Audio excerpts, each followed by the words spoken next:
وجاءوا على قميصه بدم كذب قال بل سولت لكم أنفسكم أمرا فصبر جميل والله المستعان على ما تصفون.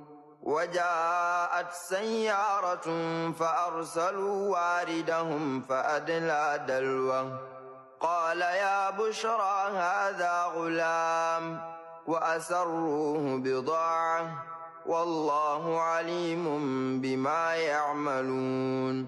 وشروه بثمن بخس دراهم معدودة وكانوا فيه من الزاهدين.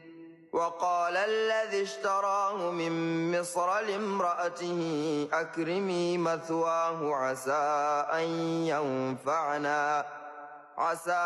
أن ينفعنا أو نتخذه ولدا وكذلك مكنا